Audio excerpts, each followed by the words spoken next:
Siya ang lalaking binansagang The Magician. Yung sinasabi nating one miss you die, yun ang kadalasan ng ginagawa sa mga kalaban niya. Una naman siyang nakilala bilang The Destroyer. Definitely, siguro ito na ang pinakamalakas na sumuntok na Filipino boxer na na-produce ng Pilipinas. At siya naman ang tinaguriang Asia's Fastest Woman. Mula bata pa, yun yung lagi sinasabi, Lida de Vega na yan, bata pa, Lida. Hanggang ngayon, Lida de Vega pa rin siya. Ano ang ginawa nila para tawagin silang ganito? Saksihan nyo ang mga natatanging kwento ng katapangan, kabayanihan, at kadakilaan. Sino ang mga pinakadakilang Pinoy athlete? Alamin dito lang sa paboritong listahan ng bayan. May hihigit pa ba sa pinaka?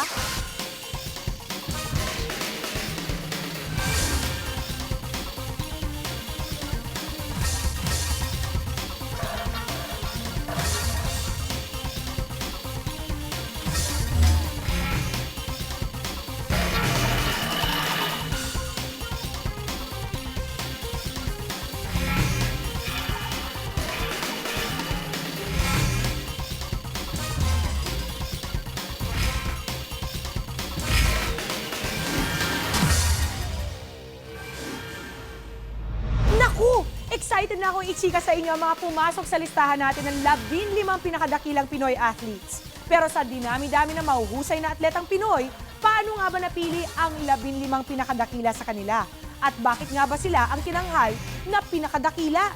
Siyempre sa mga bagay na yan, humingi kami ng tulong sa mga eksperto. Kilalanin natin sila at alamin natin ang kanilang criteria. Ako po si Nico Halili, isang sportscaster. Dakila sila dahil pag sila ay nagiging matagumpay, dala-dala nila yung mga pangarap, aspirations, hope ng kung naglalaro sila para sa eskwelahan nila, yung mga pangarap ng mga kaklase nila, ng mga kamag-aral nila, dala nila yon kapag sila nananalo sa athletics, sa basketball court, sa football field.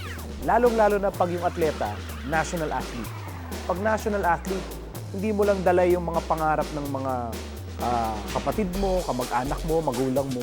Dala-dala mo yung mga pangarap ng lahat ng kababayan mo. Dala-dala mo yung pangarap ng isang buong bansa. I'm Bill Velasco. I am the producer of the basketball show and a columnist for the Philippine Star. Unang-una, ihahambing ka sa mga magagaling na atleta ng panahon na yon. Pangalawa, kung saang antas ka umabot. Pangatlo, gaano katagal ka naghari sa sport mo. Ako si Suzy Abrera. Isa ako sa mga hosts sa Unang Hirit sa GMA7, tsaka isa din ako sa mga hosts ng Liga ng Kababaihan dito sa QTV. Paano masasabing dakilang isang atleta? Pag hindi nawawala sa kanya ang rason kung bakit siya naging atleta in the first place. Yung pagmamahal niya dun sa sport na yon, yung kagustuhan niya na lumaganap ang sport na yon. I'm Philip Huico, former chairman of the Philippine Sports Commission, an avid sports enthusiast, an occasional sports journalist. One basic criterion would be you should be a pioneer or a trailblazer in your sport, meaning you blaze the path for everybody.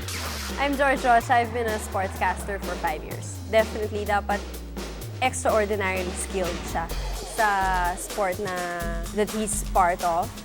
And comparing him with other athletes from other countries. Ayan, nakilala nyo na sila at nalaman nyo na rin ang kanilang criteria. Kaya di ko na patatagalin pa. Buong karangalan kong ibinibigay sa inyo ang number 15 sa ating listahan. Sino kaya siya? Siya ang unang Pinoy na tinanghal na World Boxing Champion noong 1923. Francisco Gilledo ang tunay niyang pangalan. Pero mas kilala siya bilang si Pancho Villa. Nakuha niya ang pangalang ito mula sa sikat na Mexican hero. Nakarating siya sa Amerika noong 1921 at sumabak sa boxing ng sumunod na taon. Pero 10 araw matapos manalo sa laban niya noong 1925, binawian ng buhay si Villa sa edad na 24 dahil sa blood poisoning na sanhi naman ang kanyang infected na ngipin. Gayunpaman, namatay siyang isang kampiyon. Napabilang si Villa sa Ring Boxing Hall of Fame noong 1961 at International Boxing Hall of Fame noong 1999. Siya rin ang napiling flyweight fighter of the century ng isang 5-member panel para sa Associated Press.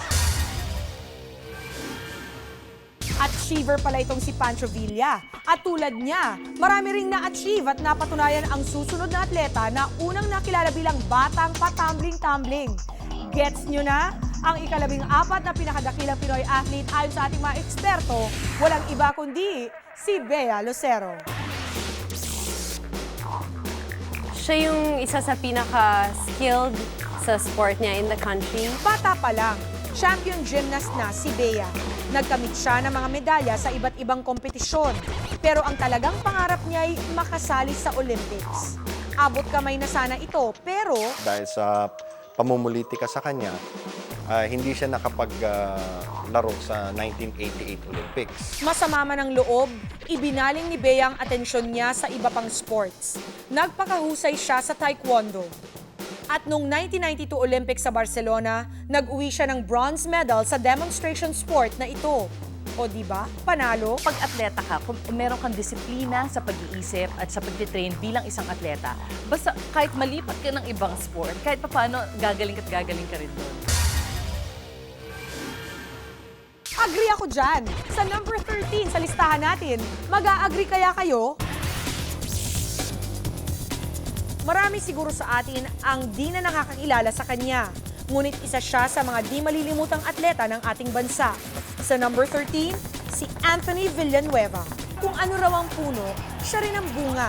Yan si Anthony na anak ng sikat na boksingero at Olympic bronze medalist na si Jose Celi Villanueva. Naging sparring partner ko yan nung kami magkakapatid ay nag-aaral ng boxing dun sa Old Philippine Boxing Association gym sa Ligarda at yung ama niya ang aming trainer. Si Anthony ang kauna-unahang Pinoy na nagkamit ng silver medal sa featherweight division ng boxing noong 1964 Olympics sa Tokyo. What was very difficult at that time is dahil yung mga kalaban niya, karamihan mga European countries, na talagang may kasaysayan sila na mabagsik sila sa boxing. Subalit, magkagayon man, umahon siya at naging medalist din para sa team.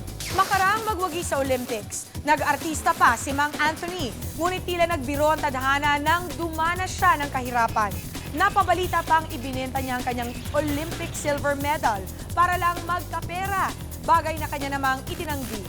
Sa kabila ng lahat ng ito, di na mabubura ang record na ginawa ni Anthony Villanueva sa kasaysayan ng Philippine sports. Kung sa Olympics na mayagpag si Anthony, sa hardcourt naman naghari ang susunod nating bida. Sa number 12, it's none other than the Big J, Robert Jaworski. Idol na idol namin yan. Parang feeling ko, isa siya sa talagang naghikayat sa mga tao na talagang mahalin ang sport na basketball. Lahing Polish pero isinilang noong March 8, 1946 sa Baguio City, si Jawo ay tinagurian ding the living legend at isa rin sa 25 best PBA players of all time. Nag-umpisa bilang varsity player ng University of the East, sumali si Jawo sa PBA at naging leader ng Toyota Tamaraws, ang mortal na kaaway ng Crispa Redmonizers. Ang mga sagupaan nila noon ang laging inaabangan ng Pinoy basketball fans. Si Jawo rin ang naging kauna-unahang playing coach ng PBA nang pamunuan niya ang Ginebra San Miguel team. Hindi estilo ni Jawo na kumuha ng mga superstar player. Pero, magkagayon man, napapa-champion pa rin yung Ginebra. Kaya naman, nagawa niyang maakit yung libo-libong fans na ngayon tawagin na yung barangay Ginebra. Parang Superman yan. Age, fatigue, social pressure, wala yan sa kanya. Kaya ang dami-daming umidolo sa kanya. At yun na nga ang naging ticket ni Jawo para sumabak sa politika. Tumakbo at nanalo siya sa Senado noong 1998. Sa reunion match ng Toyota Tamaraws at Crispa Redmonizers noong 2003, inabangan ng lahat ang makapanindig balahibong 3 points ni Jawo na siyang nagbigay ng huling tagumpay para sa pinakamamahal na koponan ng bayan. Iisa lang talaga ang Big J sa Pilipinas. Kung sa Amerika meron silang Muhammad Ali o Michael Jordan, tayo merong Robert Jaworski. Before Jawo, there was the big difference. Towering at number 11, walang iba kundi ang greatest Filipino basketball player of all time, si Kaloy Loizaga. Sa 1954 World Basketball Championship sa Brazil, ang 6'3" center na si Kaloy ang namuno sa Philippine team na nag-uwi ng bronze medal. Yung mga basketball players natin, look up to him as a standard for playing, for being athletic, for being skilled in basketball. Pinamunuan din niya ang Philippine team sa Asian Games kung saan 4 na beses silang naging kampyon. Ang pinaka may iwan na legacy ni Kaloy Loizaga is that naglaro siya nung panahon na hindi pa usong play for pay. Yung mga katulad ni Kaloy, naglaro yan dahil mahal nila yung sport nila. Ayan, nailista na natin ang 5 sa mga pinakadakilang Pinoy athletes. Sino-sino pa kaya ang pumasok sa ating listahan? Wait lang kayo dyan!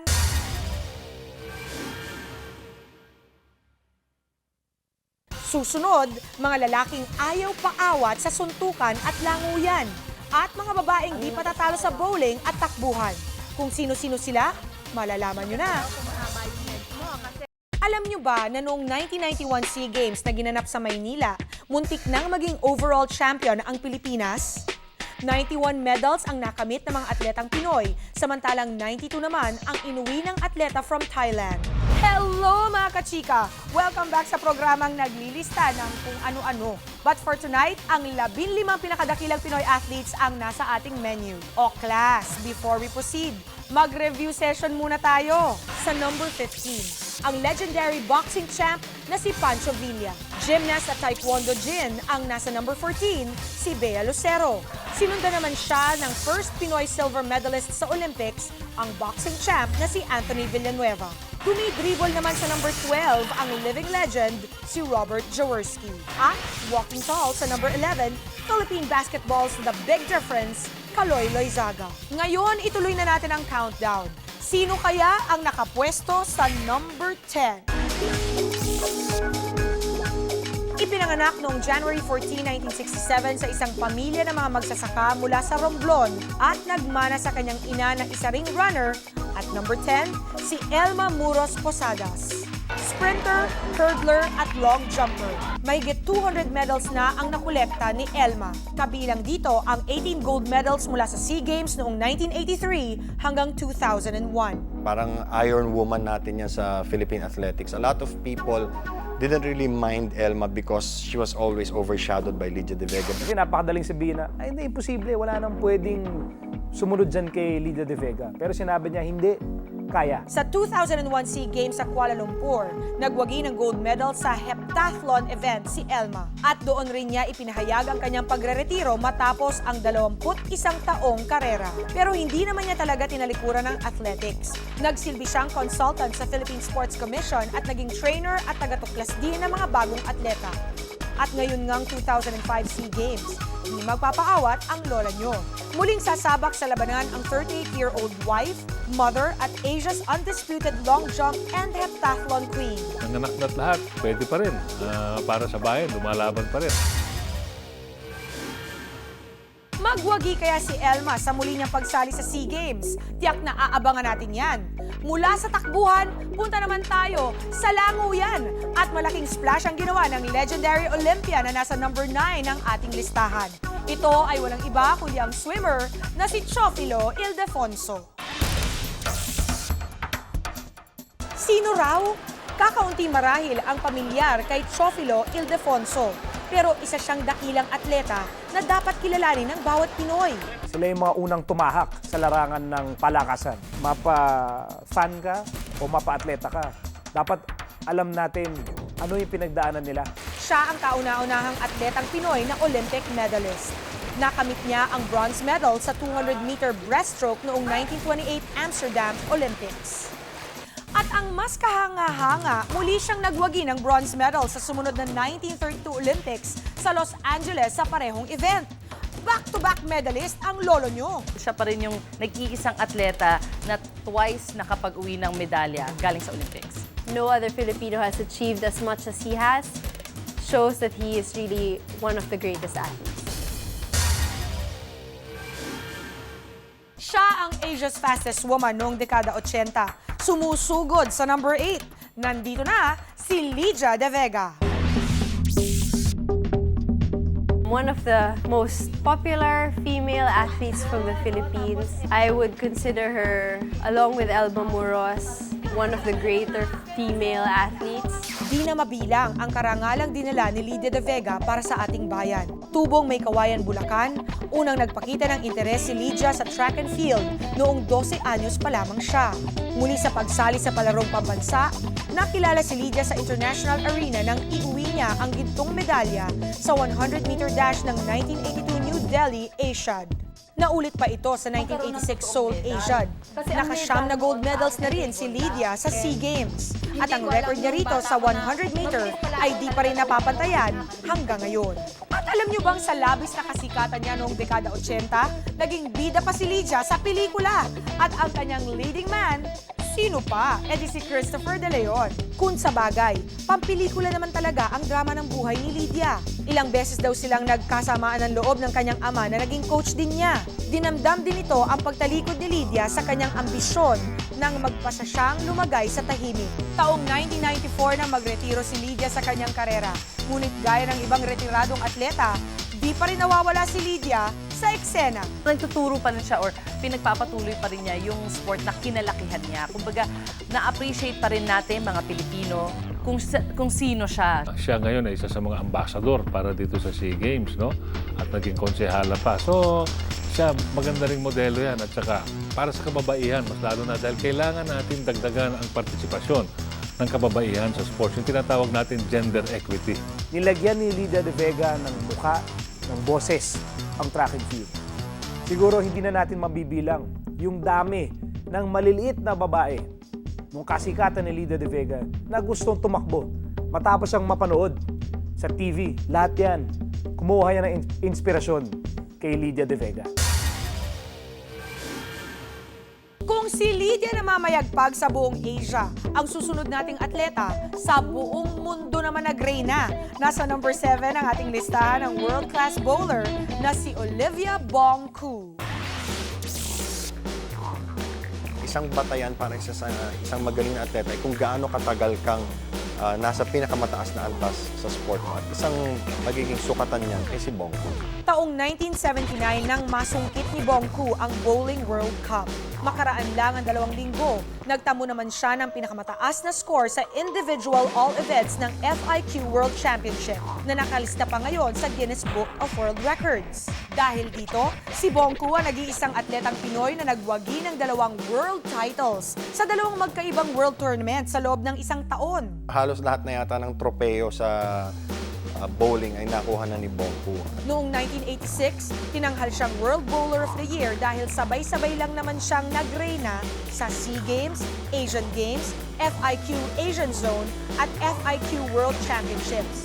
Ang taray, di ba? Kasi nung araw si Bong Koo magkukumpit, nakasalamin pa yan eh. So talaga sinira niya na pag-atleta ka, dapat brusko ka. Di ba? Dapat muscle man ka. Hindi. Importante rin ginagamit mo yung utak mo. At yun din ang ginamit ni Bong Koo para maging matagumpay sa larangan ng bowling. Napapalaganap niya ang sport na bowling. Marami ding na-inspire sa kanya na women to take up bowling. Bukod sa bowling, best bet natin pagdating sa SEA Games, Asian Games at maging sa Olympics ang boxing. Alam niyo bang 5 sa 9 na Olympic medals ng Pilipinas ay nagmula sa boxing? Isa rito ay mula sa boksingerong nasa number 6 ng ating listahan, si Mansueto Onyok Velasco. Onyok Velasco, so siguro yung pinaka-cute na boxer ng Philippines. Isa pang maganda ehemplo yan para sa mga kabataan sapagkat nanggaling din sa medyo mahirap na pamilya. Nag-aral mag-boxing si Onyok bilang self-defense lang dahil maliit daw siya.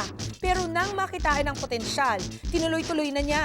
Produkto ng grassroots program ng Go for Gold si Onyok at ang kapatid niyang si Ruel. Si Onyok, galing sa pamilya ng mga boksingero. Yan, no? Dahil noong 1992, yung kapatid niya si Ruel naka-bronze medal sa Olympics. Tinalo pa niya yung kapatid niya dahil noong 1996, siya naman ang naka-silver medal. Biruin nyo, 32 years bago naulit ni Onyok ang silver medal finish ni Anthony Villanueva noong 1964 Olympics. Pero maintrigang finals na yon ng light flyweight division. Marami ang nagsasabing gold medal dapat ang naiuwi ni Onyok.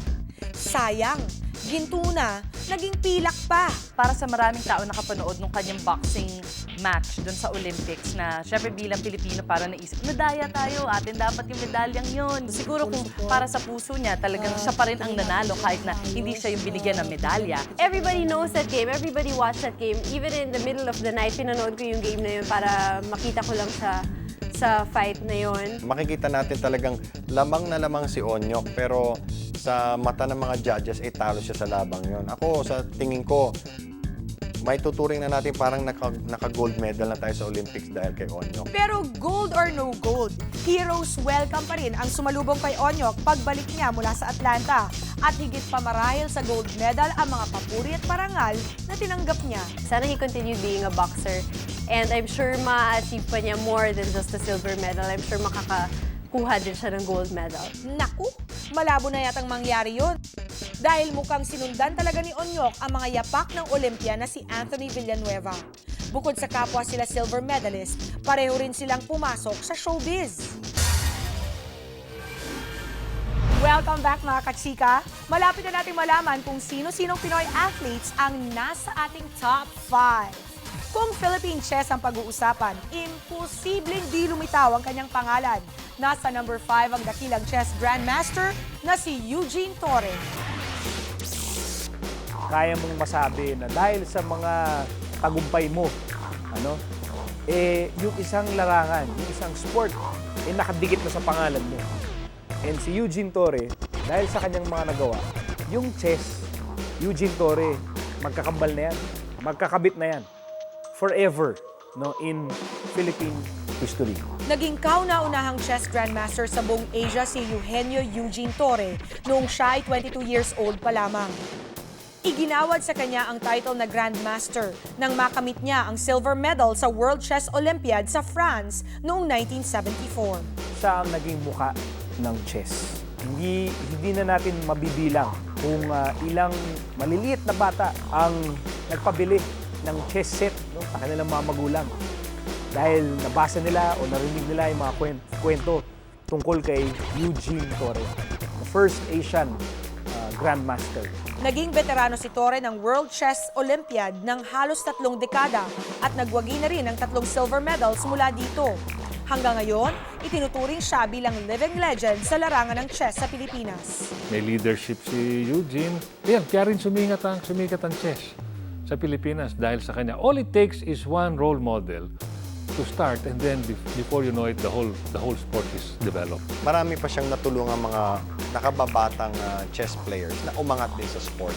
It's very rare na meron ka isang atleta who represents his sport outside the country. And in the younger days of chess, that was Eugene Torre for the Philippines. I'm most proud of the accomplishments of Filipino athletes. And like Eugene Torre, he may not be as popular as, let's say, Onyok Velasco or Manny Pacquiao or these other athletes, Robert Jaworski. But his achievements are so great that even without that kind of fanfare, nagagawa pa rin niya yung kailangan niya gawin para mabigyan tayo ng recognition.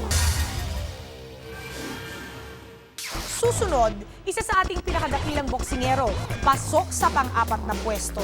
Narito na si Gabriel Flash Elorde. I think his achievements in boxing and the fact na hanggang ngayon, siya rin yung, or one of the boxers that everybody looks up to.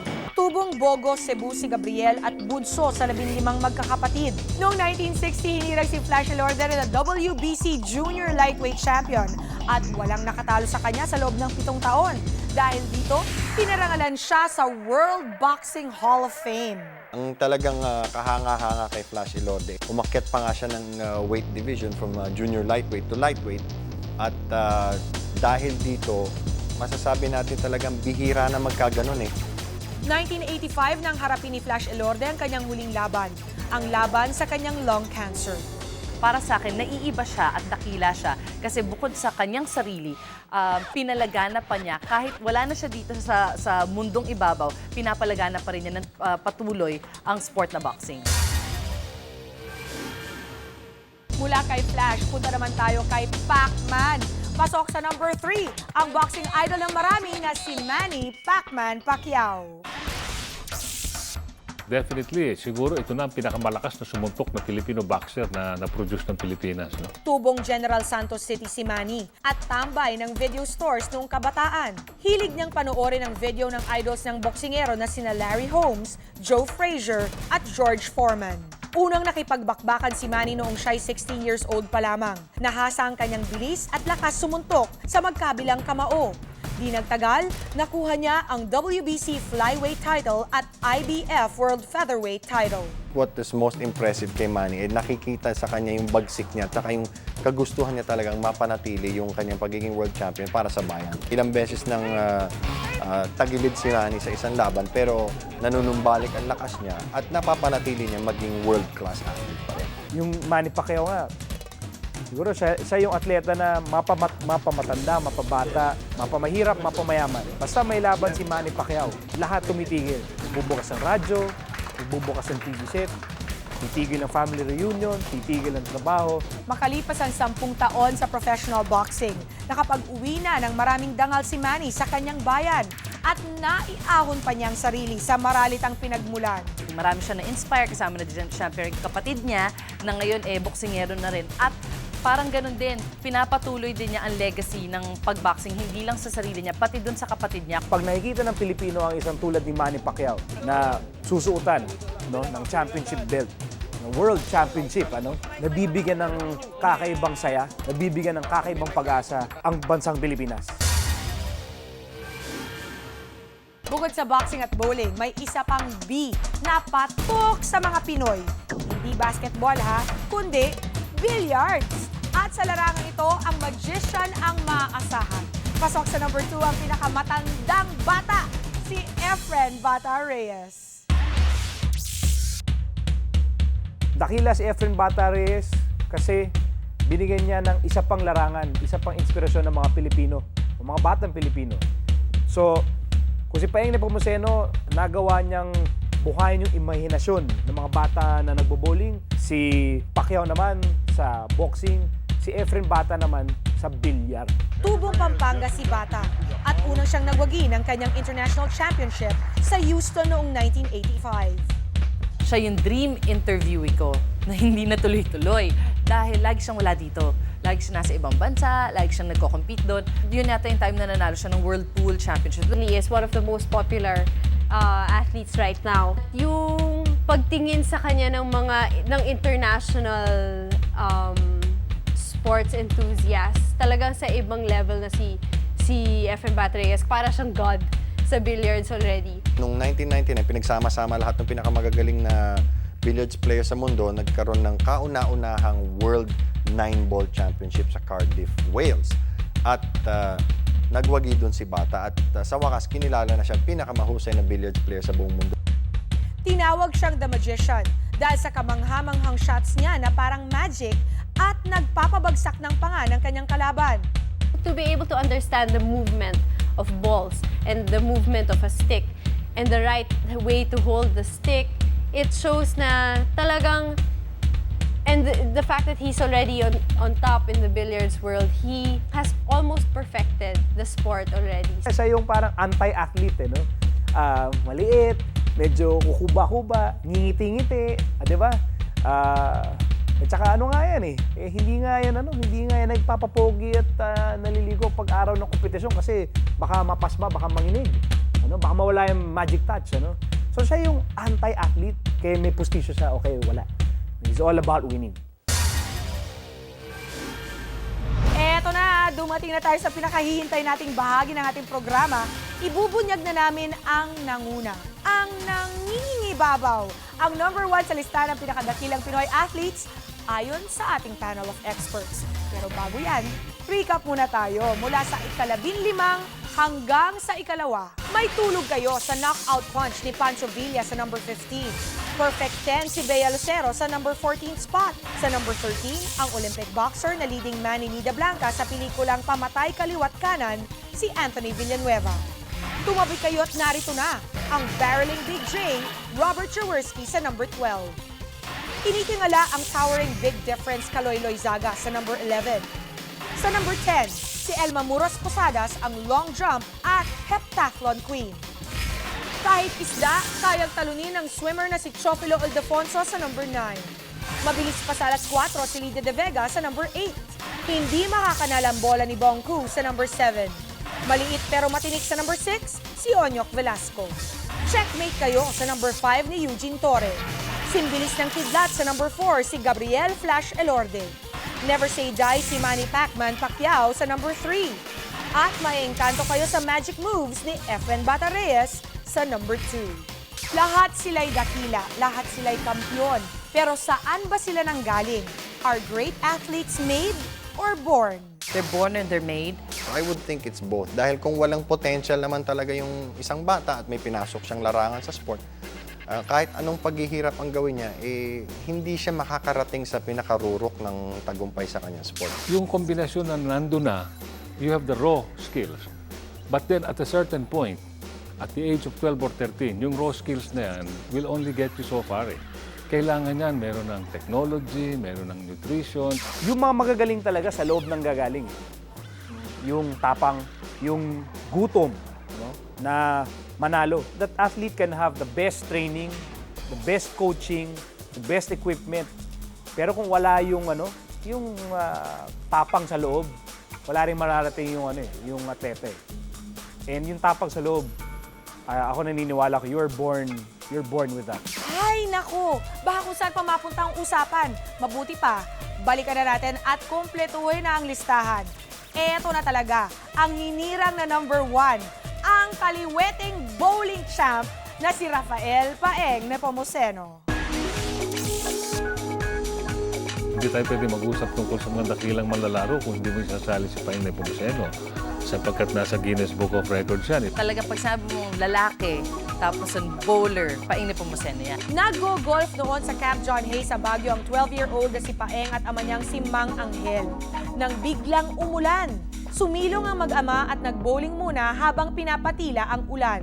And the rest, as they say, is history. Tuluyan na ngang na-in-love si Paeng sa larong bowling. Naku, mabuti na lang pala at umuulan noon Kung si Robert Jaworski, living legend ng basketball, si Paeng Nepomuceno, living legend ng bowling. Pinagsabay ni Paeng ang kanyang pag-aaral at pagte-training. At di nagtagal, nagbunga naman ang kanyang mga paghihirap. 2 beses na nakalista si Paeng sa Guinness Book of World Records bilang pinakabatang nagwagi ng World Cup sa edad na 19 years old at pinakamaraming World Cup na napanalunan sa 3 magkakaibang dekada, 1976, 1980, 1992 at 1996. Konti lamang ang nakakaalam na injured siya nung napanalunan niya yung pang-4 niya na World Cup, kaya lalong kahangahangan. Noong 1993, kasama si Bongku, iniluklok sila sa World Bowling Hall of Fame Museum sa Missouri, USA bilang pinakamahusay na manlalaro ng bowling sa buong mundo. Kung pupunta kayo sa World Bowling Hall of Fame sa Amerika, sa pintuan pa lang nandun na yung isang life-size portrait ni Paeng Nepomuceno. At para isang Filipino athlete ay kilalanin ng ganon ng world governing body ng sport niya, talagang malaking bagay yun. Biruin nyo, si Paeng ang naging sukatan at basihan ng buong mundo kung ano ang mahusay sa precision sport na bowling. Ang galing, di ba? Athlete of the Century din siya ng Philippine Sports Writers Association at nagkasundo rin ng ating Kongreso at Senado na itanghal siyang pinakamahusay na atletang Pinoy sa lahat ng panahon. Just to see him be able to accomplish these things without the publicity that like other sports get. He doesn't need all this fanfare for him to be able to achieve what he has in bowling. At yan po, 15 pinakadakilang Pinoy athletes. Ngayong SEA Games, muli tayong maghahanap ng mga susunod sa kanilang yapak. May makita kaya tayong bagong mga dakila. My personal criteria for a great athlete, being able to share your skill with other people, being able to share your passion with other athletes also. I think lahat ng Philippine athletes natin, mga dakila sila kasi biruin mo, yun yung trabaho nila. Parang 8 hours a day or more, yun lang yung ginagawa nila, nagtitrain sila. Dakila ang kahit na sinong atleta na may tunay na pagmamahal sa kanilang sport. Wow! Nakaka-touch naman yan, Maring Suzy. May mensahe pa ba kayo sa ating viewers at mga dakilang atletang Pinoy? Everybody who's watching, please support all our athletes. They really need all the support that they can get from all of us. It can be as simple as watching their competitions, makibalita kayo, support them in whatever way, big or small. Malaking bagay po yan. Go Philippines! SEA Games! Mabuhay ang atletang Pinoy! Ako po si Pia Guanyo, ang kasama nyo at katsikahan pagdating sa listahan. Sa susunod na linggo, ihanda ulit ang ballpen at papel nyo dahil sama-sama tayo ulit na maglilista ng ating mga pinaka